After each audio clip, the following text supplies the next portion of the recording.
CCTV দ্বারা সমগ্র এলাকা নিরাপত্তা বেষ্টনীর মধ্যে আনা হয়েছে।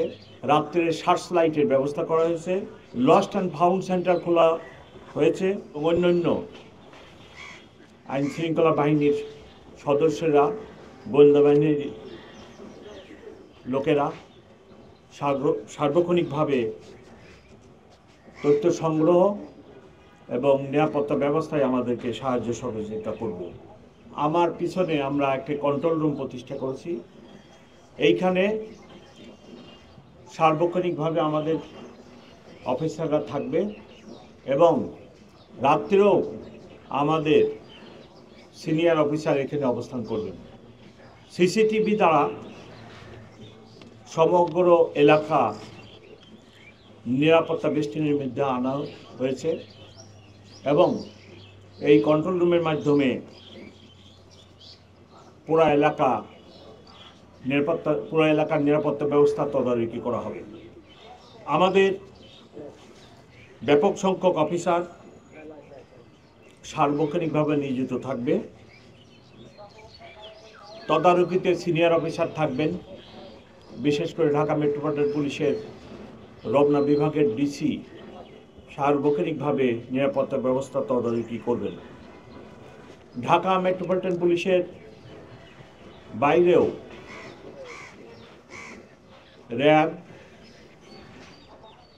সিটি এবং অন্যান্য আইন শৃঙ্খলা বাহিনীর সদস্যরা, গোয়েন্দা বাহিনীর লোকেরা সার্বক্ষণিকভাবে তথ্য সংগ্রহ এবং নিরাপত্তা ব্যবস্থায় আমাদেরকে সাহায্য সহযোগিতা করব।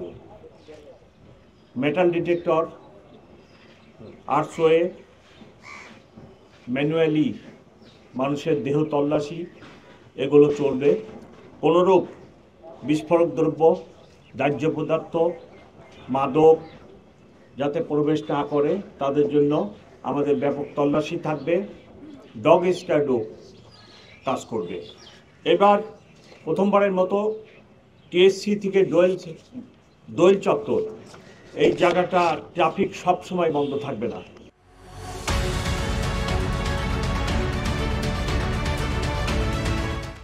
আমরা ঢাকা বিশ্ববিদ্যালয়ের আশপাশ এলাকায়, মেলার আশপাশ এলাকায় আমরা নিরাপত্তা ব্যবস্থা জোরদার করব। রাত্রে সার্চ লাইটের ব্যবস্থা করা হয়েছে যাতে করে কোনো দুর্ঘটনা যেটাই হোক আমাদের নিয়ন্ত্রণে থাকে। লস্ট অ্যান্ড ফাউন্ড সেন্টার খোলা হয়েছে। কেউ যদি হারানো যায়, লস্ট অ্যান্ড ফাউন্ড সেন্টারের মোবাইল নাম্বারও দিয়ে দেওয়া হবে। কোনো কারণে যদি কোনো শিশু বা অন্য কেউ হারানো যায়, আমাদের সাথে যোগাযোগ করলে লস্ট অ্যান্ড ফাউন্ড সেন্টারে আসলে আমরা তাকে খুঁজে দেওয়ার ব্যবস্থা করব। 3 নেতার মাজার, রাজু ভাস্কর্য এলাকা, বিভিন্ন এলাকায় আমরা নিরাপত্তা ব্যবস্থা জোরদার করছি এবং ট্রাফিক ডাইভারশনের ব্যবস্থা করি। ঢাকা বিশ্ববিদ্যালয় এলাকায় মেলা চলাকালীন সময়ে এবং বিশেষ করে যে 1 মাস মেলা চলবে, এই 1 মাস কোনো ভারী যানবাহন চলাচল করবে না, রাতে এবং দিনে কখনোই চলবে না।